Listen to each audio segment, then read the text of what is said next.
Hello everyone, स्वागत है आप सभी का फिर से एक बार एक नए वीडियो में। और आज के इस वीडियो में बात करने जा रहे हैं एक ऐसे ईटीएफ के बारे में जो ये ईटीएफ बेसिकली इंडिया के लिए बहुत ज़्यादा ज़रूरी है, क्योंकि इंडिया के सारे पीएसयूज़ सेक्टर के जितने भी टॉप नॉच कंपनीज़ हैं वो सारे के सारे इस ईटीएफ में हैं। तो आगे चल के जब इंडिया का ग्रोथ होगा और इंडिया थर्ड लार्जेस्ट इकोनॉमी के पार्ट बनेगा, तो उसमें सबसे ज़्यादा रोल प्ले करेगा पीएसयू के जितने भी लार्जेस्ट कंपनीज़ हैं वो। और उसमें उसके जब ईटीएफ में आप इन्वेस्टेड रहेंगे तो आप हर एक पीएसयू के में आप इन्वेस्टेड रहेंगे और उसमें आगे आने वाले टाइम में आपको एक अच्छा रिटर्न देखने को मिल सकता है डेफिनेटली। और इस ईटीएफ ने पिछले पास्ट टर्म में रिटर्न भी बहुत अच्छा दिया है। तो आपको पहले ले चलते स्क्रीन पर आपको दिखाते हैं इसके रिटर्न्स को। अगर आप देखेंगे ना तो पिछले 5 डेज़ में कुछ खास रिटर्न दिखा नहीं, क्योंकि ये डिक्लाइन पे ही चल रहा था। पर अगर एक साल के रिटर्न को आप देखेंगे तो 115% के आसपास का रिटर्न है।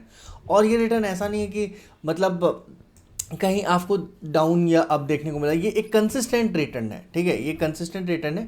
वहीं पर अगर आप 5 साल के रिटर्न देखेंगे तो 345% के आसपास का रिटर्न है। इस ईटीएफ का नाम है CPSC ETF.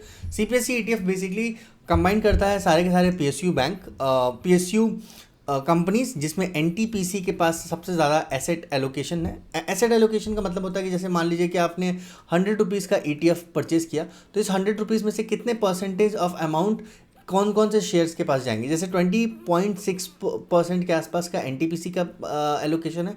Power grid corporation के पास 19.87%, भारत इलेक्ट्रॉनिक्स 15.34%, कोल इंडिया के पास 15.10%, और oil and natural gases corporation के पास 14.97% के आसपास।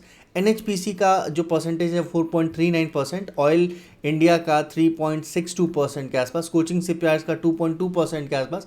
और वहीं पे अगर आप बाकी शेयर्स को भी देखेंगे ना तो आपको बहुत क्लियरली दिखेगा एनबीसीसी जो है, जिसमें बेसिकली रोड कंस्ट्रक्शंस का आता है, इसमें 1.5% के आसपास, क्योंकि प्रॉफिट परसेंटेज वहाँ पे कम होता है। एन एसजेवीएन के आसपास 1.3%, एनएलसी इंडिया 1.07%।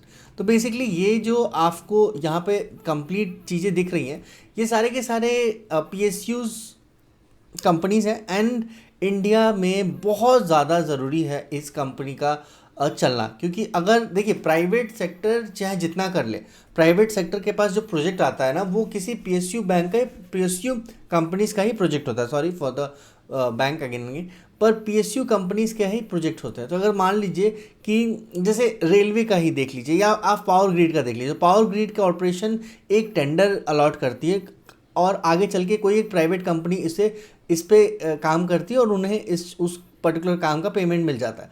पर ऑल टुगेदर अगर पीएसयू का स्ट्रांग होना बहुत ज़्यादा ज़रूरी है, क्योंकि कंप्लीट कैश का फ्लो इनफ्लो सब कुछ यहीं पे आना है। तो ये कंप्लीट पीएसयू का एक ईटीएफ है और इस ईटीएफ को आप डायरेक्टली देख सकते हैं। इसको डायरेक्टली आप डीमेट अकाउंट से इन्वेस्ट भी कर सकते हैं। Again this is not a recommendation, ये सिर्फ और सिर्फ एक एनालिसिस वीडियो है। आप अपने स्टडीज़ जरूर कर लीजिएगा। और वो वॉल्यूम जो है 4.99 लाख का वॉल्यूम है, 5 करोड़ के आसपास का ट्रेड वैल्यू है। और डेली जो मार्केट कैपिटल है जो इसका पर्टिकुलर का 45,241 करोड़ के आसपास का मार्केट कैपिटल है। और इसको अगर हम देखेंगे ना निफ्टी 20 के साथ कंपेयर करेंगे तो इसमें भी कम निकल के आएगा। तो आप देख रहे हैं जिस हिसाब से इसने रिटर्न दिया है, पिछले एक साल में 115% का रिटर्न दिया है, वो बहुत फिनोमिनल रिटर्न है और बहुत ही उम्दा रिटर्न है। ठीक है, तो या दैट्स ऑल फॉर टुडे। और आने वाले टाइम में हम आपके लिए और भी बहुत सारे इंटरेस्टिंग और नॉलेजेबल वीडियोस लेके आएंगे। तो मिलते हैं किसी नए वीडियो में, तब तक stay tuned, take care, thank you so much guys, bye bye.